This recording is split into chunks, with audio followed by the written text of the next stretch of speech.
the nation. Here is Coach Mazzulla after the 116-99 Boston win.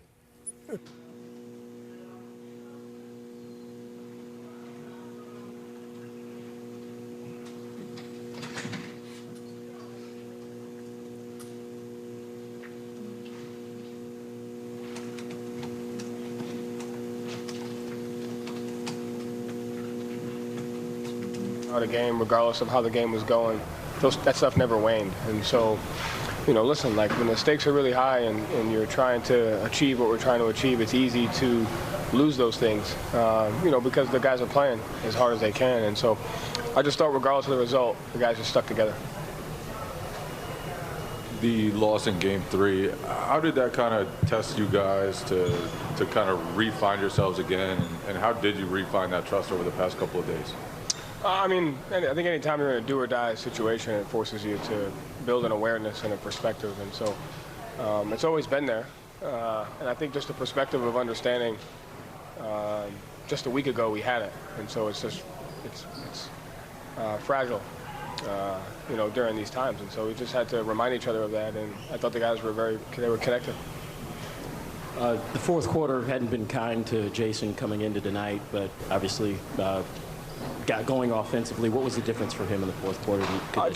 Our spacing was good. Our intentionality was good on what we were running and how we were attacking. And I just thought he got to his spots and made the right play.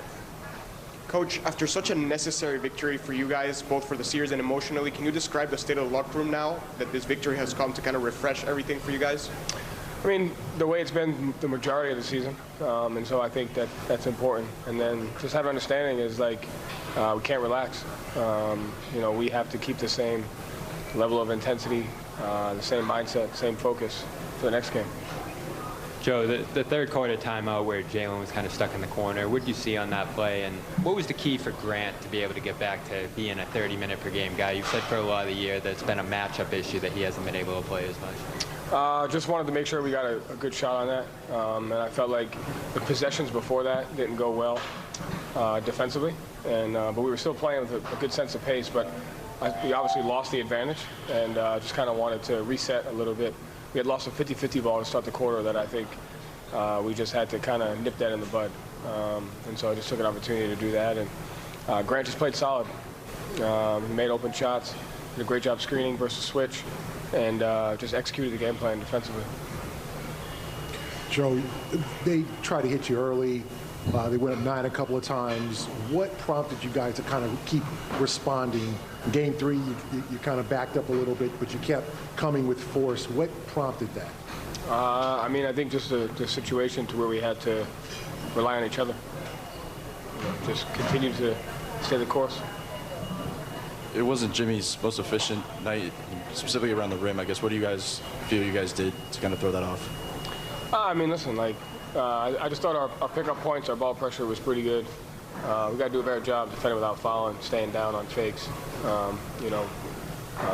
But I thought just our ball pressure was a little bit better. Joe, can it just be boiled down to as simple as a bunch of three-pointers from guys who just haven't been hitting them? Al hit 3, Derek hit 3, you have 4 from Grant. I mean, that's contribution from role players that you haven't been getting. I mean, I think that plays a part in it. I think at the same time, we didn't make shots. We had like an empty possession stretch in both halves where we continued to defend at a high level. And so I think it's the combination of defending at a high level regardless of if those go in, but obviously when they go in, they help. And it makes things a little bit easier for you. Joe, that third quarter timeout you called when Jalen got trapped, what did you say to them in that huddle? Because the execution was just so on point right away from that moment. I just told them, like, you know, we can't start the quarter off not getting a 50-50 ball, and just keep your poise and execution. And I thought the guys had a great awareness to intentionality to what we were running. You know, spacing was good, and execution was good.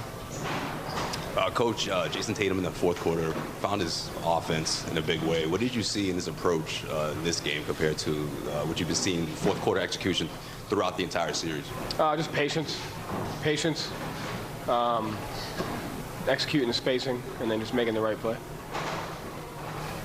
Joe, after Game 3, you said you thought the team lost some of its defensive identity. I guess, you feel like you got some of that back tonight, and what did you like about how you guys responded on that end? Yeah, in the sense of like, regardless if the ball goes in, you have to defend, and so we didn't do that at times throughout the series, and I thought tonight we did that, which, empty possession or not, we still guard at a high level, and when we're at our best, that's kind of what we do, that's what we have to do. Any other questions, Joe? Final question now. At shoot-around this morning, the guys seemed really kind of loose and really confident, especially in what they're saying to us. What did you kind of see leading up to this over these past 48 hours when, you know, it could have been easy to not be that way and pack it in a little more? What kind of were you seeing from them during that time? Just a connection, a togetherness, and awareness, a perspective, understanding. Situation that we're in, and you don't really have a choice. It's a do or die, so got to stick together. Thanks, Joe. Thanks.